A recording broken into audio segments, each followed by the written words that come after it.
Boa tarde, crianças. Como ficou combinado na aula anterior, esse momento vai ser reservado para a gente fazer a correção da atividade. Vou mostrar um vídeo para vocês em relação ao processo da fotossíntese, só para ficar mais esclarecido, certo? Então vamos iniciar. Vocês observem o vídeo.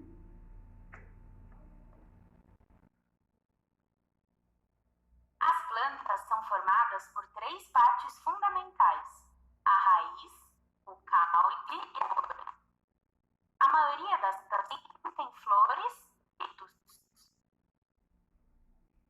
Na presença de luz e com a contribuição de água, sais minerais e gás carbônico, as plantas fabricam seu próprio. Esse processo recebe o nome de fotossíntese. As raízes da planta absorvem a água com sais minerais dissolvidos nela. A água e os sais minerais são conduzidos por toda a planta através do caule. A planta capta a energia da luz graças a um pigmento chamado clorofila. Essa substância é responsável pela cor verde que as folhas geralmente têm. Com a energia da luz, a planta produz açúcares com base em gás carbônico, água e sais minerais. Durante o processo de fotossíntese, há a produção de gás oxigênio, que é liberado para o ambiente. Então, certo, deu para vocês observarem como acontece esse processo e de que forma ele acontece. Talvez o áudio não tenha ficado muito legal, mas a imagem deu para perceber direitinho como que acontece. Eu observei que vocês já fizeram a resolução dessa primeira questão, então a gente vai dar continuidade pela segunda questão, certinho? Então vamos lá, pega o materialzinho de vocês, coloque aí na página correspondente, na página 28 a 31, e a gente vai iniciar com a segunda questão. Vou fazer a leitura da questão e da resposta, e se você já registrou, só acompanhe. Se você ainda não registrou, aproveite o momento, certo? Então vamos lá. O que aconteceria a uma planta em um ambiente sem gás carbônico e em um ambiente sem luz? Justifique, temos duas questões aí. Então vamos lá. A planta morreria, porque não seria possível fazer a fotossíntese e obter alimento. Isso mesmo, ela morreria porque ela precisa da luz para produzir o alimento dela, não é isso? E do gás carbônico também. Então vamos para a segunda questão, que no caso é a terceira aqui nossa. Terceira questão: batata, arroz, pães e massas. São alimentos ricos em carboidratos. Observem as imagens, temos aí banana, batata, vários cereais aí ao lado. E vamos lá para a questão alternativa A. Qual é a origem desses alimentos ou de seus ingredientes principais? Temos a batata e o arroz, tem origem de plantas. Massas e o pão têm a farinha de trigo, que é o de origem vegetal. Então, a batata e o arroz têm origem de plantas, a massa e o pão já têm origem da farinha, não é isso? E que é de origem vegetal. A letra B. Explique por que existem carboidratos nesses alimentos e como eles são produzidos. Se você colocou assim, tudo bem. Colocou parecido, também pode considerar certo. E se você não fez, o momento de fazer é agora. Então, vamos lá. Você iria responder assim: os carboidratos existem nesses alimentos, são produzidos pelas plantas, por meio da fotossíntese. Então, esse tipo de carboidrato existe nos alimentos por conta do processo da fotossíntese. Existem, se estiver muito rápido, você pode pausar, fazer o registro da resposta e passar para a próxima. Temos aí a quarta questão. A perda excessiva de água pela transpiração pode ser um problema para as plantas? Por quê? Sim, pois a água é uma substância essencial à sobrevivência das plantas.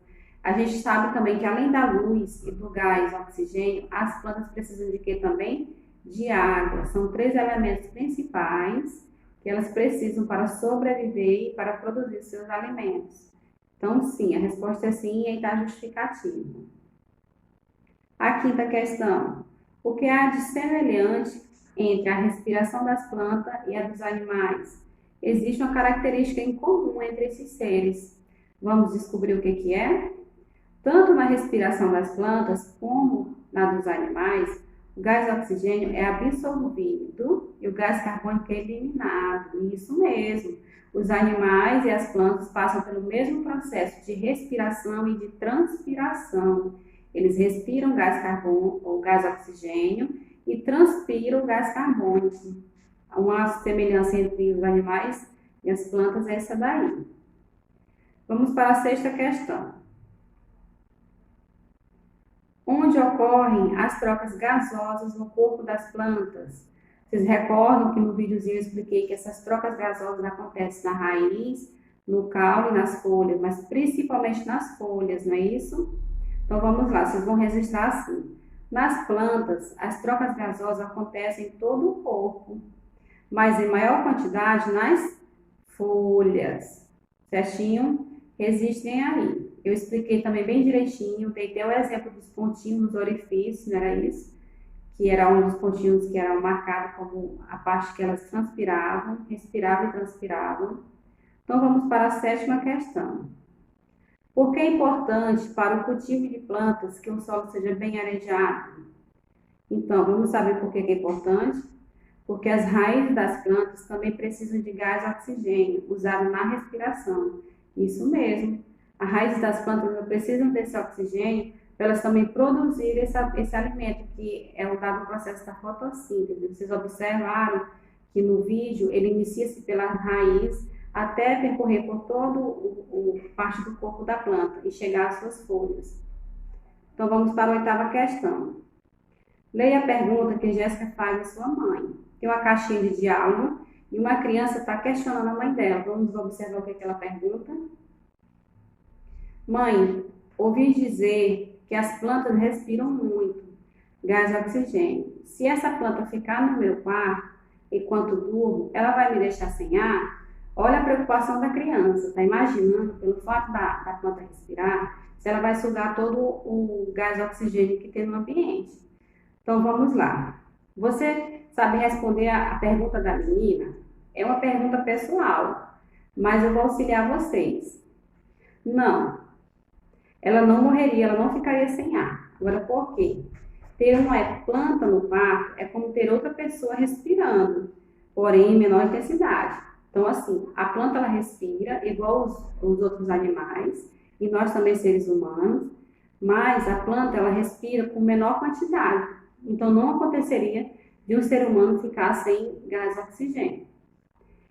A resolução da atividade era essas questões.